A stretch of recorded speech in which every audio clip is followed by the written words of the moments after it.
Hey everyone, today's guest is Caroline Elkins. She is one of the world's leading historians on empire, power, and institutions. She's a professor at Harvard Business School, a Pulitzer Prize winner for her work on the British Empire, and she challenges the way we think about history. In her classrooms, especially with OPM participants, she pushes a simple but uncomfortable idea. History does not repeat itself, but it definitely rhymes. And with everything that's going on in the world today, these rhymes seem to be getting louder. From the conflict in the Middle East to shifting supply chains, I think business leaders everywhere are recognizing that the times are changing. And so we hope to address a core theme on today's conversation. How should leaders think when the world order is changing? Caroline, thank you so much for making the time and welcome to the podcast. Of course, my pleasure. Thank you for having me. Yeah. So, Caroline, you often say that history does not repeat itself, but it often rhymes. So, when you look at the world today, the world order, what historical rhyme should serious leaders be paying attention to, in your opinion? Yeah, I mean, first of all, thank you for having me. And look, I think on that, if we were to look at a variety of things, right? I think we're in a real inflection moment on a variety of fronts. If we look at, say, if we take geopolitics to start with, we have a couple of things going on, right? We're seeing the potential sort of rise and fall of great powers, with the United States sort of, if you will, sort of on the down cycle of the curve, and China clearly on the up cycle. We're seeing, which raises questions about, are empires more disruptive at the start versus the tail end of things? I think we're seeing some of the things being made manifest. I mean, if we look at what's going on in Iran right now, no American government was going to touch this or really, sort of, if you will, poke the bear of Iran, whether it was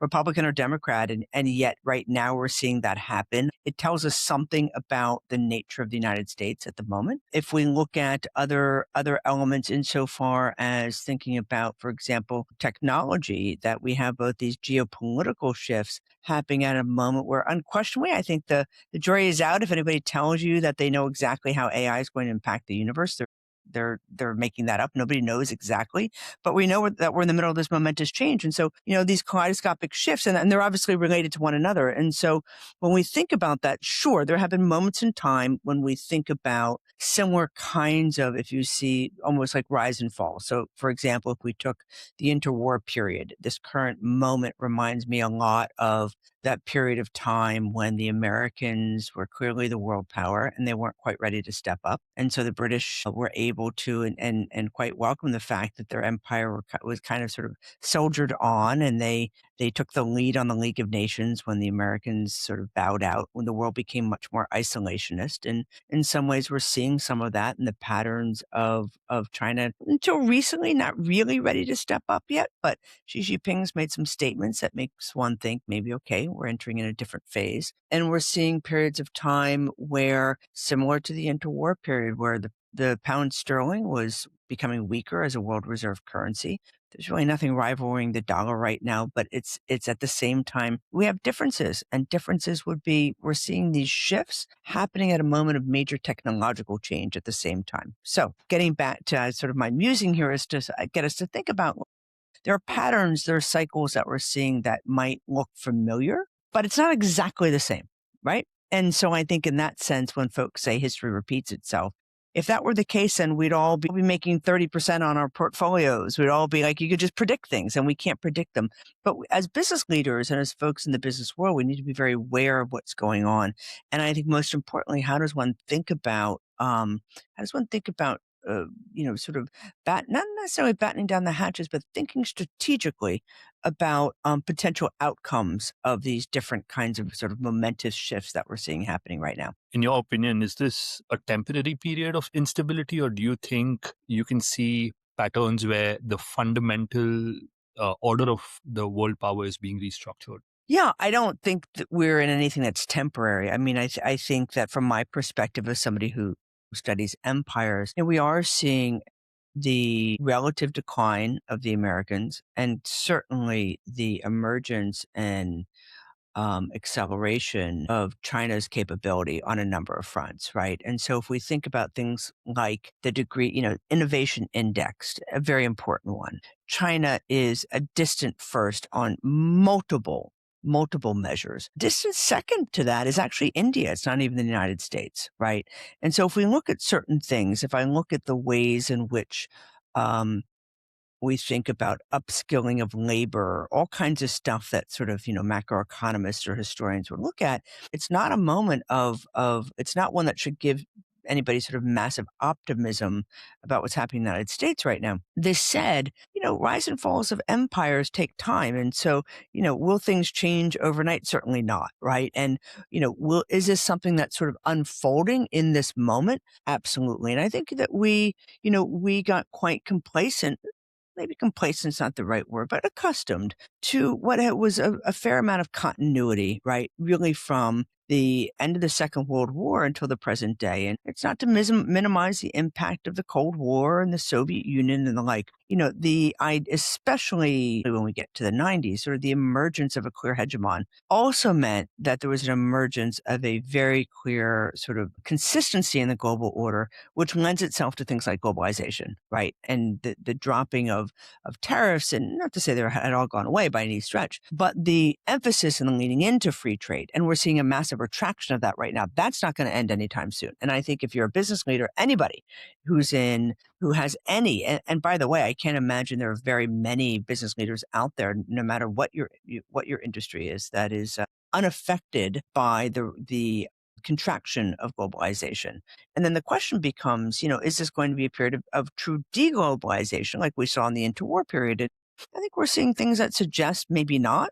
China's pretty, if we go back to the Shanghai Cooperative Organization conference in September, Xi Jinping and Putin and Modi were all pretty clear in some of their side conversations of multilateral agreements. And we're seeing those play out over and over again. So I think we're going to see something that's slightly different. But, the idea of a Singapore that emerged, Lee Kuan Yew betting on globalization and emerging and surging through that, as many of these Asian export economies have done, I think we're those days are behind us, at least for now. You touched on India, and I understand you've recently come out with a new case you've written on India's path to development. Phenomenal, by the way, very lengthy and very informative. You speak in that case about how India has built world-class digital systems, but I think you also touch on the fact that it still struggles with certain foundational services. And so in your opinion, what could leaders take away in terms of understanding, how to build innovation hmm as opposed to building hmm durable institutions? Yeah, it's a great question. India,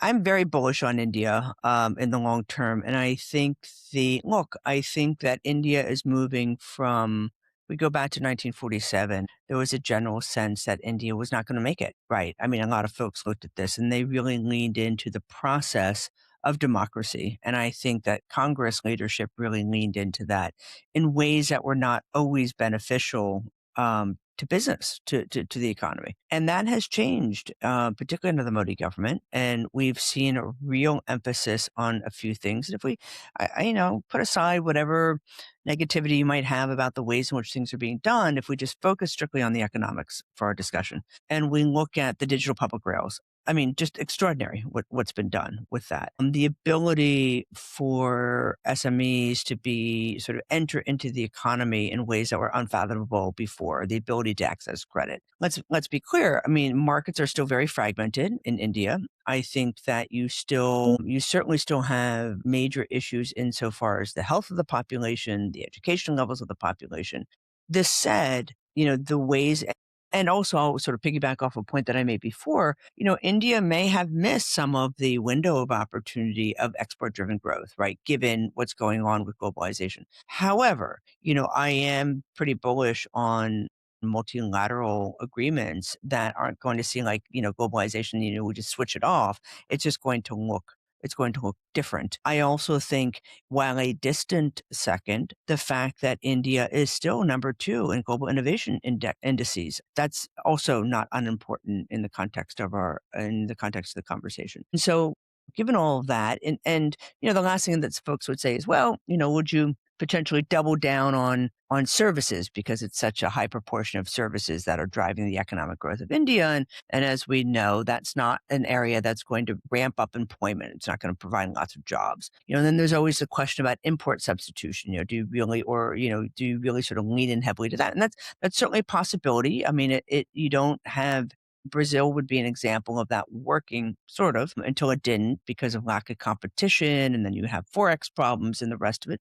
But it worked in the United States. But I think, look, I think overall, India has all sorts of possibility. But I think that when I think about even the digital public rails, I compare in my mind India to, say, Kenya. I mean, when we think about mobile payment systems, a lot of folks are not familiar with the fact that it was actually Kenya and M-Pesa that really launched all of this. And so I think when we think about even potential of leapfrogging within development terms, there are all sorts of things that are going on in India, and I think we have to be measured about it. But I think um, the real possibilities of India in the next 30 to 40 years. I don't think 2047 goals are realistic, frankly. You need 9% growth. However, I love and like the aiming high, right? And that's where people's mindsets are. And I think that the mindset shift that's happened in India, and you would know this better than I would, but certainly my work there, and I'm often there, I'm now there usually most Januaries, it's extraordinary. And so I think in that sense, India's doing something right. And I think the investment in digital public rails is going to pay dividends, and we're seeing that already. How do you see the role of a country being a democracy versus Mm, not being a democracy in empowering innovation and growth? hmm You spoke about China being a leader today, um, versus India being a distant second, America probably um, you know catching up in the recent years. What do you see the role of the government and a democratic voice in innovation?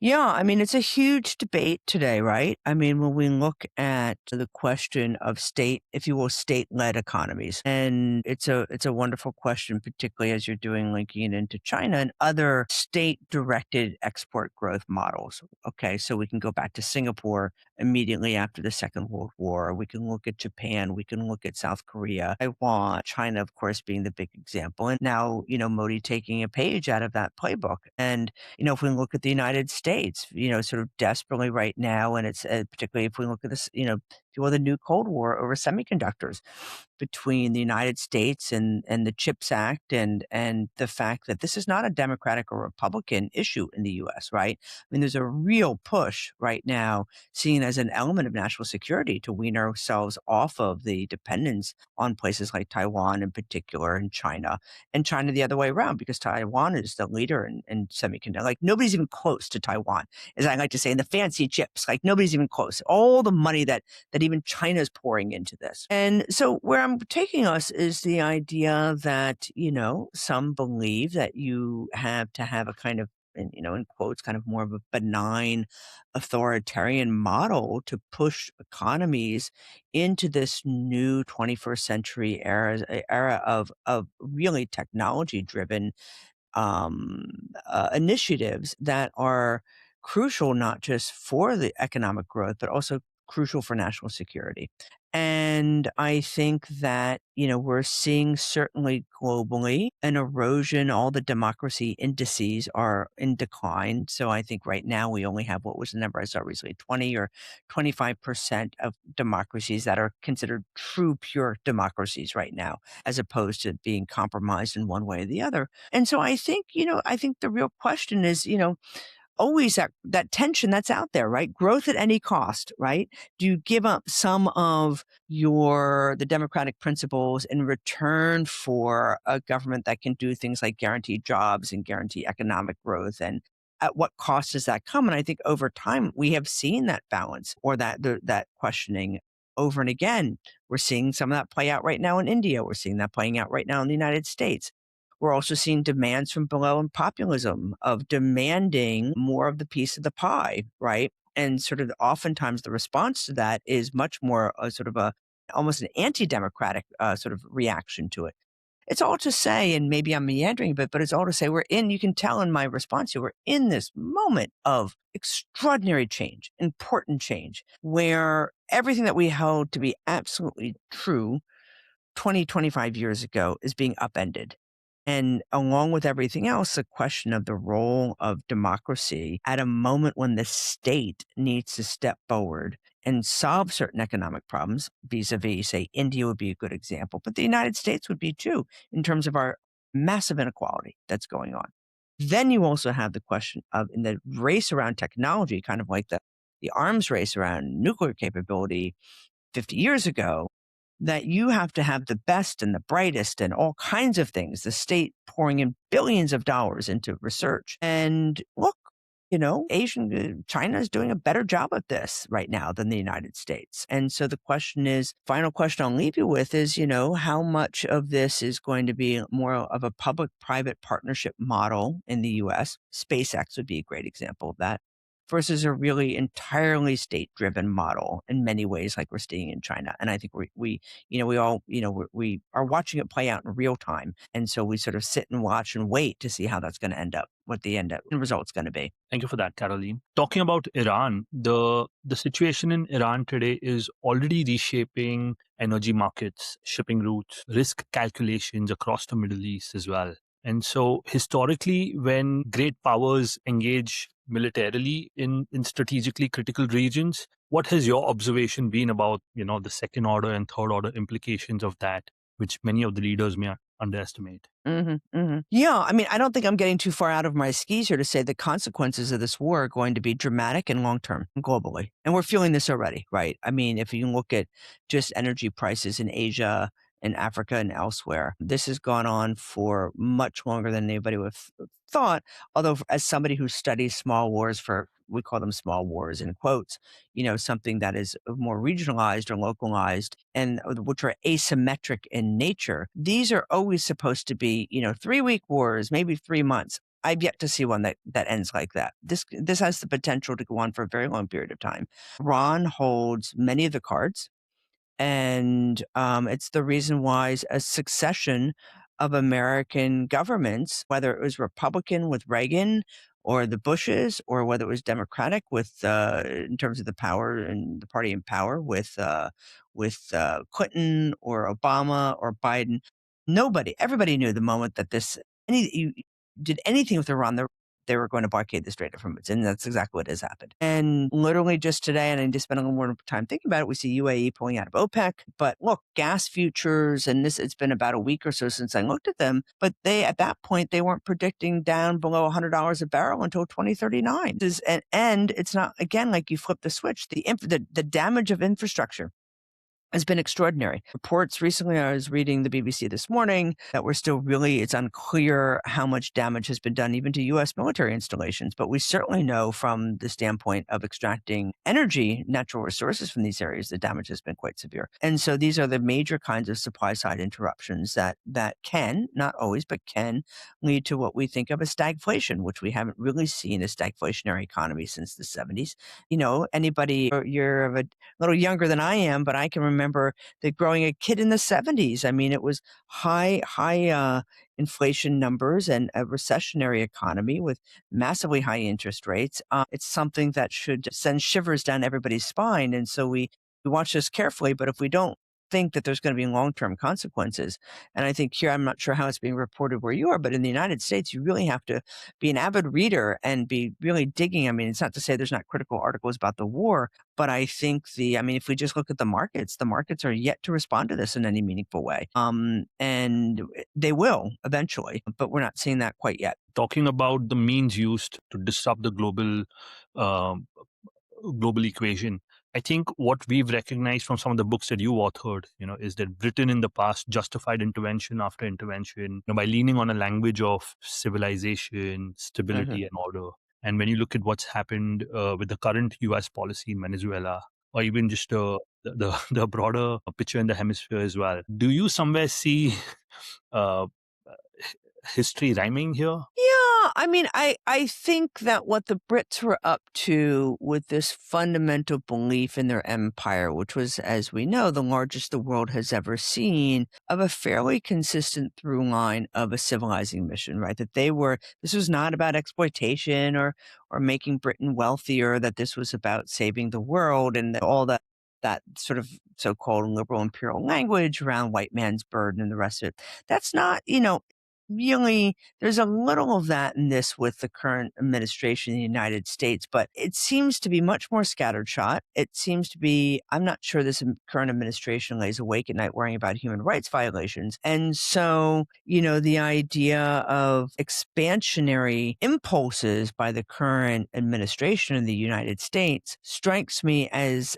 much about symptoms of an empire in decline as it does about an empire looking to fashion itself around a narrative of a white man's burden, of punching above its weight, insofar as, I mean, England was this, Britain was this tiny little craggy rock of a nation somewhere in the cold waters of the Northern Atlantic, right? That's not the United States. And so, in some ways, the United States, when you look at this kind of aggression, it signals to me weakness, not strength. And so to me, that would be some of the difference in this. We could have a longer conversation. Maybe there's a little overlap, but and that also should make us a bit nervous. We're also seeing the decline of a Soviet empire or a bip up and then decline. And, this is similar kinds of things that we're seeing playing out in Ukraine and elsewhere, where we have sort of the decline of a large empire that was over, so to speak. But Putin is trying to see a resurgence of this. And so I think, I would always encourage people to be thinking that sometimes military aggression is not a sign of strength, but a sign of weakness. And what is it signaling to us? And so that would be some of the differences that I would see between, say, Britain in the 19th and early 20th century versus what we're seeing right now. My last question in closing for you is, what do you think leaders should keep their eyes out on and focus on, given the change that they're seeing in the world order today? Yeah, I think that business leaders, I think business leaders should be thinking about resilience and should really be thinking about what are some of the potential worst case scenarios and are you prepared for it? They may not play out, but are you ready for it?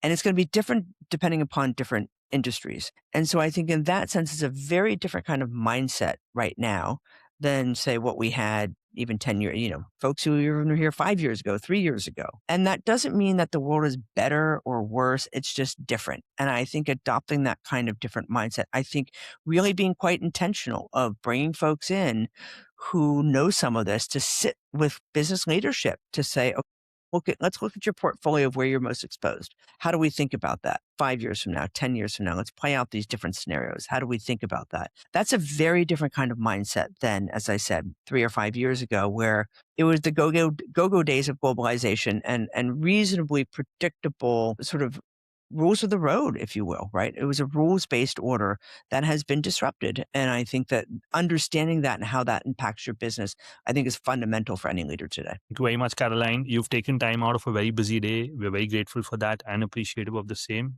Thank you for sharing your thoughts and just participating on this podcast. It's my pleasure. My pleasure. And thank you for having me. Yeah. All right. Be well. Okay. Thank you. Take care now. Okay. Bye. Bye-bye.